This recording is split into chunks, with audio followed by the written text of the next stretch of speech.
amateur players take their game to the next level. There's no crying in baseball. Forget about the curveball, Ricky. Give him the heater. You're killing me, Schmalz. Candlesticks always make a nice wedding present. Oh, people take vacations shorter than that. Pick me out a winner, Bobby. Now here is your show and go team. Hello, everybody. We're on. Yeah, we're on. J Money with the glasses on. It's bright in here, huh? Yeah. Today? We can turn some of these lights down if you want. Hey, where'd you get those glasses? Dillard. Those are. Wait. Show them to the camera. Show them to the camera. Yeah, show them the logo. The Yeah, logo. show The logo. The logo. logo. It's on the side of it. The can't- logo's so small. You can't even see The it. camera's not going to pick it up, and your hat's It's right- blocking it. Yeah. Just look at Tim's It looks like forehead. this. It's ridiculous. The Dim Tillard logo. I'm gonna have to cut my beard It's too. You got a great face. No one's ever.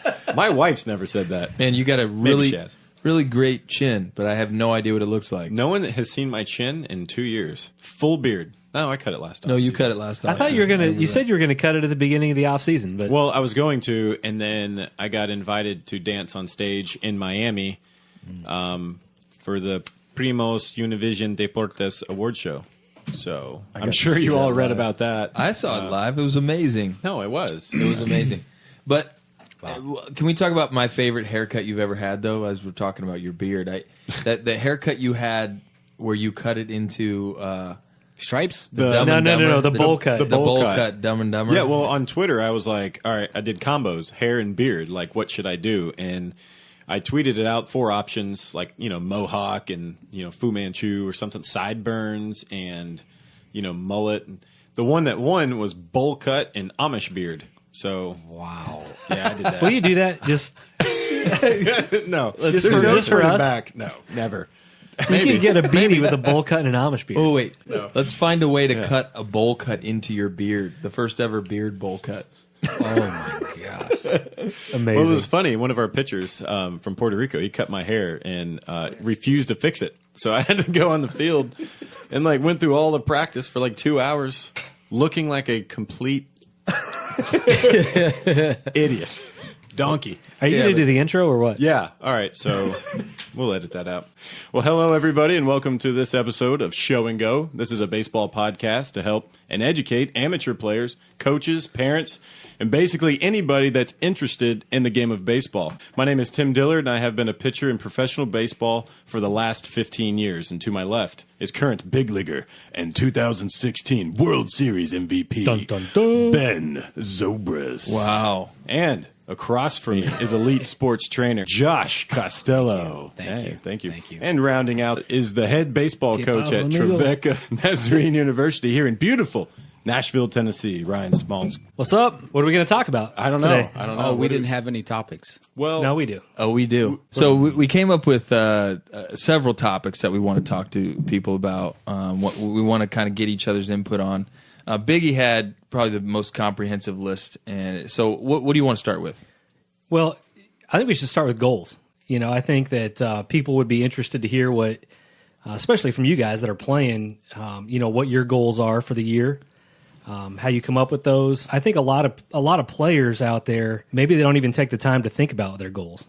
They're maybe just trying to get through that day, just kind of in survival mode a little bit. They don't really think about, what do I want to have accomplished by the end of the season? sure. Or what do you guys want to have accomplished maybe by the end of spring training? Could be statistical, could be otherwise, but I think it would be fascinating to hear what some of your guys' goals are for the season. Yeah, I guess I should have thought about my goals. I've been mostly in the minor leagues, and for me, a simple goal is to make sure I have a uniform. I know that sounds ridiculous, but if you get into professional baseball, it is very difficult to keep a uniform. It's difficult to keep a uniform past high school. There's a lot of people that want your job. They want your job, and they're just waiting for something to happen so that they can take your job. And so for me, a simple goal is do whatever is necessary to keep that jersey. That entails a lot, but for me, it's that basic. That's a pretty general way to think of it. But yeah, that makes sense. I know that there's some guys that have very wide general goals. And to be honest, most of my career, I would say I haven't really had specific goals. I've had more general goals like that. it wasn't like keeping a job as much as it was trying to reach a new level. High school, it was, well, maybe I could play in college someday.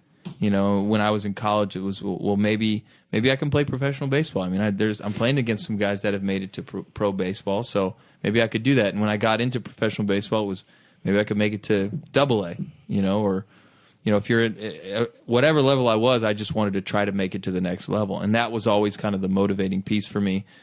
And even in the big leagues, there have been those moments like, okay, well, now I'm in the big leagues. I want to establish myself.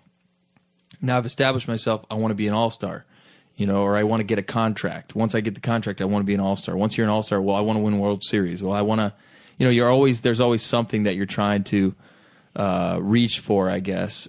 Those things have always driven me in the past, but now that I've kind of accomplished a lot of those. I was about to say, you've done every goal you just named. And that's part of it. That's an important thing, though. But that's what I wanted to bring up is there's extrinsic goals and there's intrinsic goals. Yeah. You know, and I think extrinsic are great in the moment. Sometimes they really help you in the moment, but as far as like that being the overriding motivation, what do you think about that?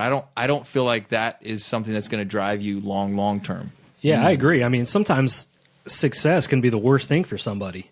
You know, as soon as they accomplish something that they've set for themselves, then what? Because I'm sure it's the case with a lot of professional athletes or college athletes or even high school athletes. Somebody probably says, "Oh, you can't do that. You're not going to be able to accomplish this or that," and then they prove that person wrong. Then what? You know, that you make an all-star team. Well, you know, you feel pretty good about yourself, but what is going to be that factor that drives you after that? You know, and I think that, you know, when you're struggling, sometimes it's a lot easier to be motivated. You want to dig yourself out. You want to achieve something, and you're trying to learn something. You're gathering all this information to become better, to get out of the, to get out of the slump or whatever you're in. Well, when you're successful, that's a little bit different. You know, you got to find something else, like you said, that motivates you intrinsically, maybe. Well, coach in college, you got to be getting guys that have had success. You're not going to do bad in high school and then make it to a college baseball team. So you're coming. Right. You got guys coming in with that success. You probably see it more than anybody else. Usually, when they get to college, yeah, you're right. Everybody that plays in college is a good high school player. Yeah. But the second you go to your first college practice, you realize, well, you're back to being the low man on the totem pole. You know, you're surrounded by people who are bigger, faster, stronger, you know, more experience, and you realize, well, yeah, I do got a long way to go now. I'm kind of starting from the bottom and going back up to the top. What I've learned is, it's based on your personality. There's so many different personality types, you know, how they operate, you know, because some are more achievers, some aren't. You just got to understand who you are. I think that's the first step that I'm learning personally, how you operate, who you are, you know, whatever you're doing for yourself, like externally, it fits with you, right? Because if it doesn't, it's just going to stress you out. So if it's something outside of your personality, it's going to actually bring more stress. So what about the kid? Like you're training kids. When you're not training major league players, you're training kids a lot of times the rest of the summer, spring, summer, fall, until the guys get back. But so what about the kid that doesn't seem motivated? You know, he says, well, I want to get better, so I'm going to come in and I'm going to train with you. Mm-hmm. But you don't see that fire. You don't see that like that he doesn't have a specific goal or he doesn't have something he's working towards. What about that kid? Can that kid still be motivated by some kind of goal? Yeah. I think it just starts with asking the right questions. Throw things on the wall, see what sticks. I think the biggest thing with the kids is helping them understand that it's not about, you know, doing something just to do something. You know, like they'll come in and say, I want to be this or that, but they don't know what it takes. And so when you're young, you just don't know. There's guys in AAA baseball that don't know. Yeah. You know, every year guys get to AAA and they don't know what kind of player they are. They don't know where they're going. Yeah. And what I think is funny, I looked up the definition of goal while we were sitting here. The result of achievement toward which effort is directed. So we got guys that are 22 years old that don't know where their effort is being placed. Yeah. And where they're trying to go. And some guys just want to make it to the big leagues or make it to that next level, and that's it. And I think you have to have a long-term goal in mind. And that's just understood. Mm-hmm. I want to play in the big leagues. I want to play for the next 10 years where I'll be over 40. But yeah, that's my goal. I don't sit there and write it down and put it in an envelope and hide it under my bed or whatever that means. But I have that. That is understood. But when I am showing up to the field every day, and going through the grind, I have a goal for that day, short-term goal. Yeah, there's a difference between having a goal and having a plan.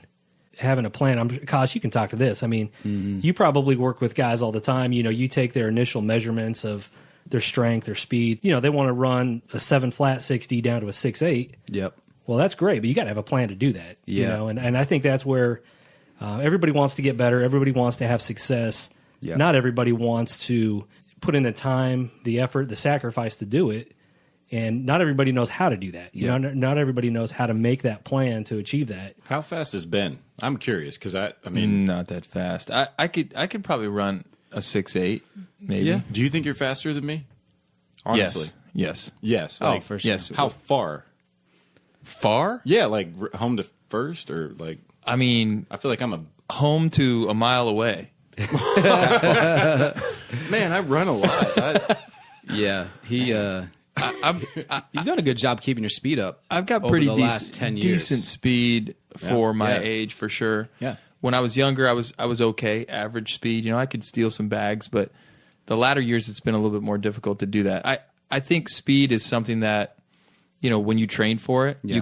you can keep it Yep. for a long time, right? Yep. But you just can't necessarily keep the recovery time. As you get older, the understanding volume and recovery, and it gets a little trickier. You know, Well, for an as you everyday get older. player. Yeah.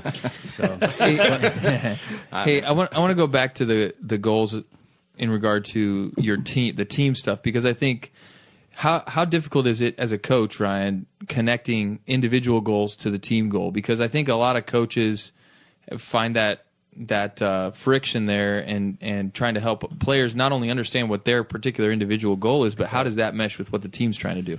That's a great question. I think that as a coach, I try to have everybody within our not only our team, but our assistant coaches, athletic trainers, everybody, I want them to see the same vision that I see.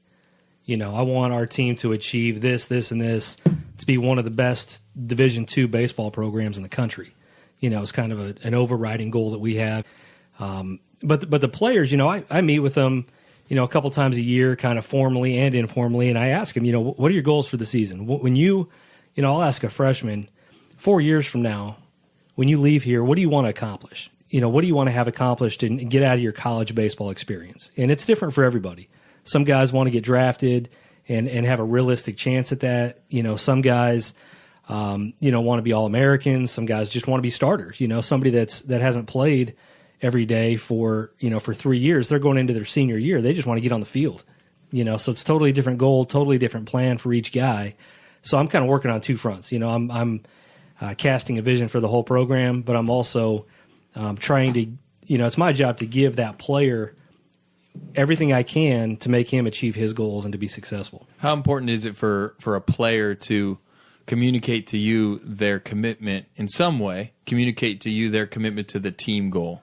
Well, that's everything. You know, somebody will say, well, I want to do this. And a lot of times I'll respond by saying, look, don't tell me, show me.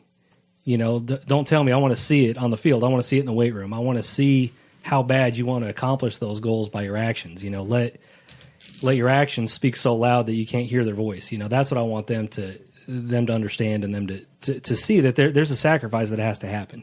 You know, they have to give something up in order to put in that work to achieve those goals.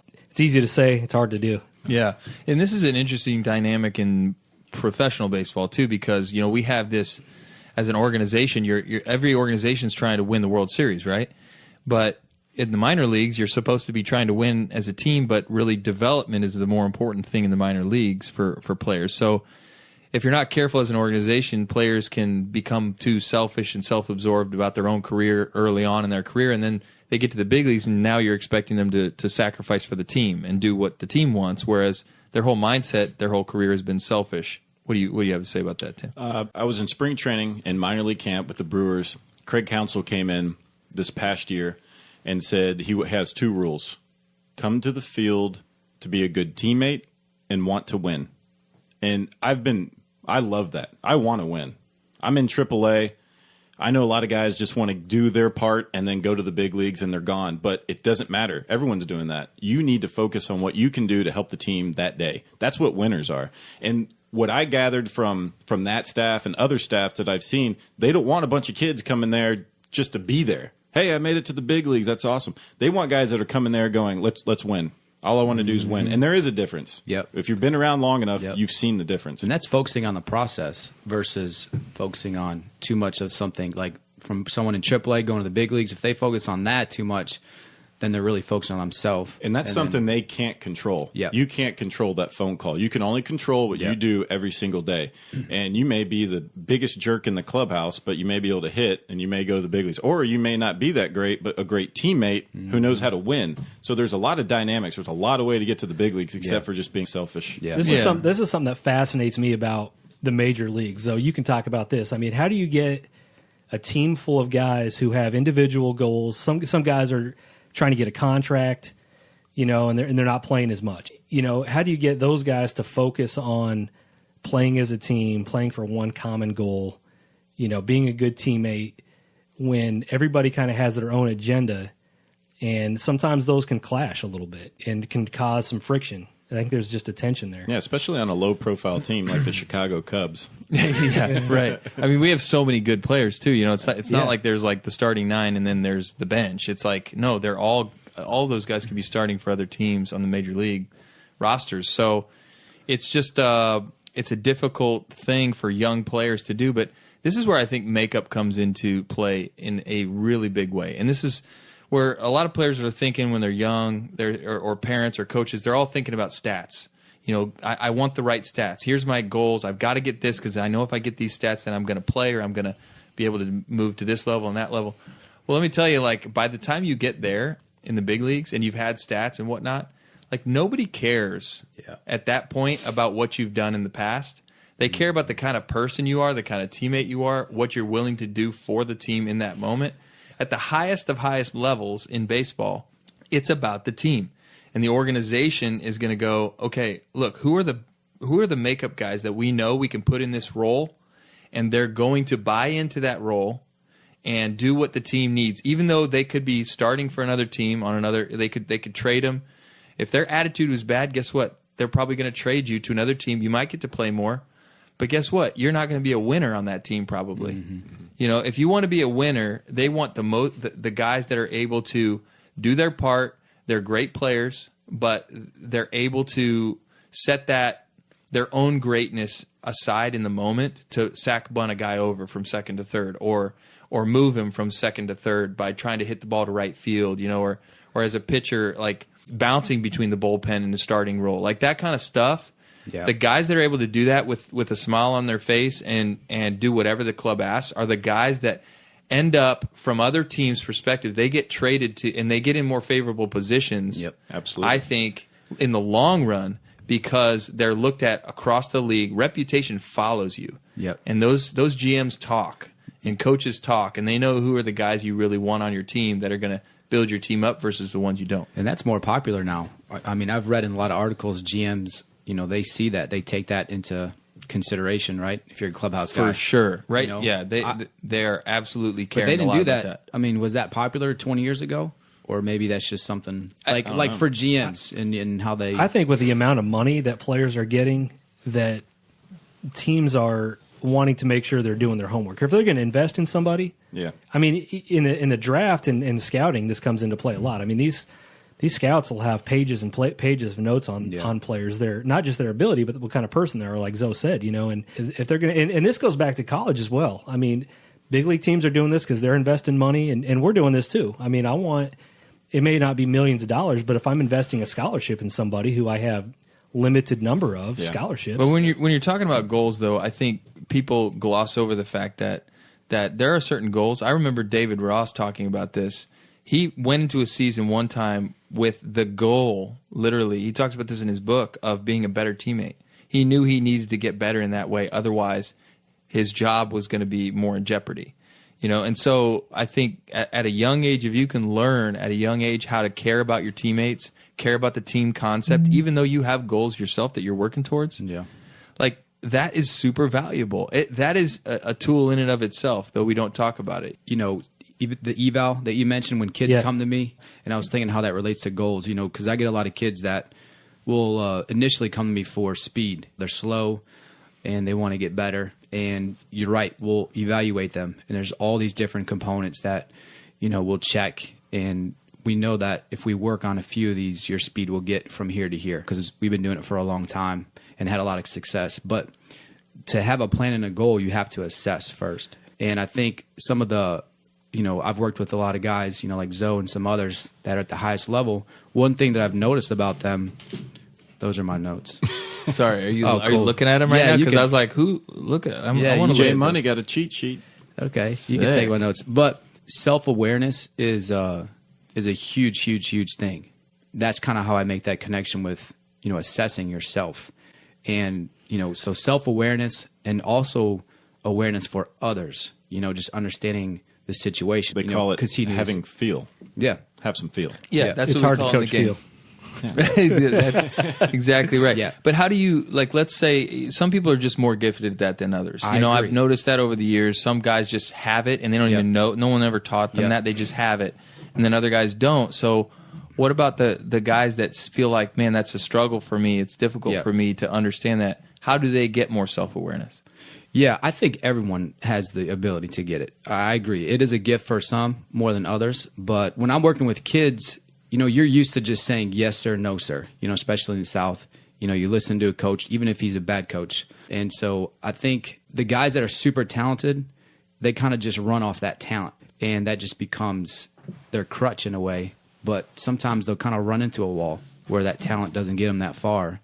And they're not really trying to learn the process. There's so many great coaches that have been speaking to them, but they might have missed out on most of it because their talent just helps them fly by, if that makes sense. That's kind of how I see it. Yeah, I agree. Players can be too dependent on people. Yep. The goal for you training somebody is for them to learn some things so they can figure it out for themselves. 100%. Because Josh Costello is not going to be with them every day. Yeah.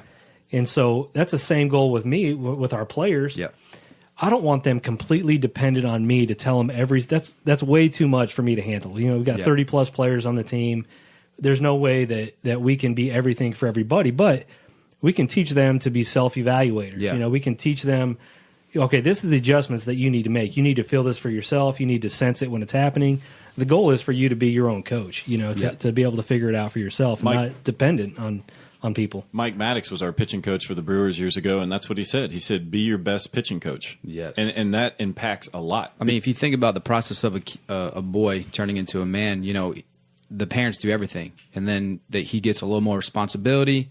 He's on his own. And as he grows, he's just learning life and making decisions for himself. And I think as baseball players, that same process needs to be a part of it. And I think the first step is just telling that athlete that is reality. Normal. I think a lot of people, I don't think this conversation happens to a lot of players. And they just kind of go along with what's been working. But most of them have never failed. You want to see how a player reacts when they've never failed. There's guys that get the AAA. They have never failed. They were the best high school player.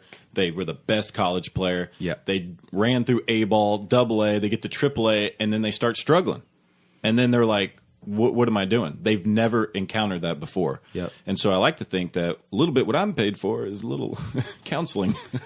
Because I have to tell these guys, like, listen, take a step back. There's a reason that you're here, but you've never struggled before. Don't fight against that. Just go that, okay, I'm going to learn from this. I'm going to get better. I'm going to have more self-awareness, a better foundation moving forward. Embrace it. And but when you had that conversation, probably that player hasn't been told that before. Probably never. I just feel like that type of conversation, I've never had that conversation. I love telling I kind of people. just learned on my own. But that's what I love working with the kids, because I'm having this conversation with kids that are in middle school. Yeah. That I are wish hungry. somebody would have That's told me. that's going to benefit them so Oh, much my moving gosh. forward. How many Just people are out there doing that, though? That paradigm shift for someone that age is huge. Yeah. So if you guys had to give, maybe a quick snippet piece of advice for someone in making goals for their upcoming season, what advice would you give them? I can give you the advice of Homer Simpson. Of course you can. When his kids failed, he goes, "Kids, you failed. You got to say it in his voice, though. Kids, you failed miserably, but the lesson learned is never try again." So maybe just do the opposite of that. Like, you're gonna fail. It's just what you do after that. And there's a lot Rocky movies dedicated to that. So Yeah. What about you, Zoe? I I think it's important to, in regard to goals, it's important to have a vision, right? Think about what you want. What is it that you want out of the season? And I think it's important, if you haven't thought about this, to consider what you want in different areas of the game. Most people just think about, I want to hit 300, or I want to hit 20 homers, or I want to, have an ERA under 4, or whatever it is, Dear Lord, please. But I think those are short-sighted. I think that you have to go deeper than that. You got to think about, those are things that you really can't control. I want to try to control the things that I know I can control. Like the numbers I can't, but I want to try to have a vision for, I'm going to focus on, I'm going to focus on trying to get better every day by journaling my hitting thoughts this year, And because I know if I journal my hitting thoughts, the more I journal them, the more I am processing what I tried to do that day. If I don't process what I tried to do, I just make the same mistakes over and over and over and over again. So in regards to failure, maybe it's looking at failure a different way than you have in the past. Instead of being dejected and telling yourself you're not a very good player, like look at it like, okay, this is an opportunity for me to get better. What did I do wrong? How can I grow from this? I can't grow unless I know what I'm doing wrong. And try to figure out. So those are goals that are outside of the statistical realm, but they're more like conceptual. It's more like I'm going to have to put some effort in, thought-wise, into this season. And the other thing I would throw in there too is like teammate.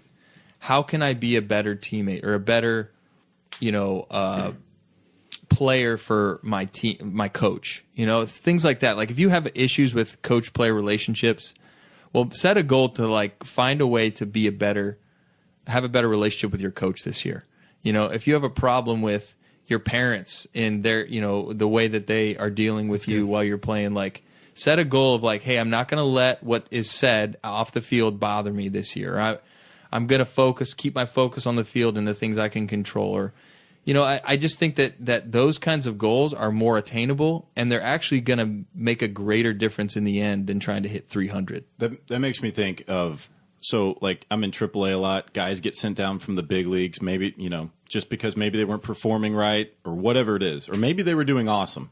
And I get these guys and they want to be bitter and they're like, man, I should be in the big leagues. What is going on? And what you alluded to is I wrote down facets of your game. So I tell a guy, if he's a bullpen guy, I said, listen, don't worry about what you can't control. Here's what you can control. Being quicker to the plate, tightening up your pickoff, tightening up your pitches, because you need to be well-rounded. You need to be polished when they say, yes, you're going back. So there's little things, and then that can be your goal. I heard a guy go, I want a better pickoff move. That was his goal. And at the end of the year, he may have picked somebody off. I don't know, because he went to the big league. So I don't watch every game. So there's little goals it just packed in there about making yourself a more polished player. Mm-hmm. Anyway, you said something in there that made me think of that. I think you nailed it on the head. It's different for everybody. You can't say, oh, well, your goal should be the same as his goal. No, like you have to decide. You're the one that makes the decision of what your goal is, and you need to know and you need to think deeply about what those goals are. If it's an individual goal, the coach is going to make the team goals for you. Yeah. And it's your job to make your individual goals work with the team goals. But like you have to figure out what that is for you. Yeah. Kyle, what would you tell somebody? Just to kind of summarize everything, I think the first one is just know who you are with goals. Some guys are going to want to write that down, and they're going to look at it every morning. That's their personality. Some are going to just have it in their head. There's a lot of motivational speakers that will try to encourage one way of doing it. And I've seen so many different, successful people in business that do it way different than the other guys. So there's not one way. I think just knowing how to connect with that goal based on your personality, and that takes time. So that's the first step. Can you give us an example of that, though? Well, for example, there are personalities that you have that written out. There's some that have those goals. It might be written, but they're not going to dwell on it every day. It's kind of in their mind. They're a little bit more open because, and I'm kind of speaking maybe from a business side, just with some of my clients and hearing their stories, but they're open a little bit more than others because They're waiting for opportunities, and then they take advantage of it. But if you're so focused on that list that you made before January 1st, you might miss out on a few other things when those opportunities change, because with life, you can't control life. Yeah. So you got to be flexible a little bit. But see, my personality, I like to be a lot flexible, but you may not, because we talked about that a little bit. So we all have a different personality. So that's why I'm kind of saying is just kind of know, who you are. Because if I try to do goals the same way as you do, Zoe, I'm going to get stressed. And it's not that you're right and I'm wrong or vice versa. It's just that we're different. Mm-hmm. And then I think I've seen this with kids is whatever that goal is, make sure that you have control over it. Because if when you look at that goal and there's some parts to it, or maybe half of that goal, you have no control over, you're setting yourself up for frustration. So that's a big one. Obviously, work hard.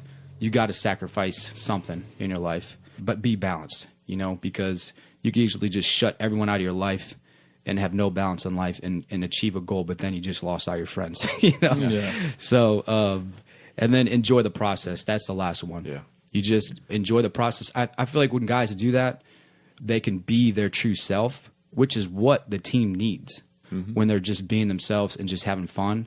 I feel like your talent is going to come out easier when you're enjoying the process and not so fixated on an external goal that you wrote down on a piece of paper. Yeah, Coach. I would say there's a large number of our audience out there that if you ask them, what do you want to have accomplished by the end of the season?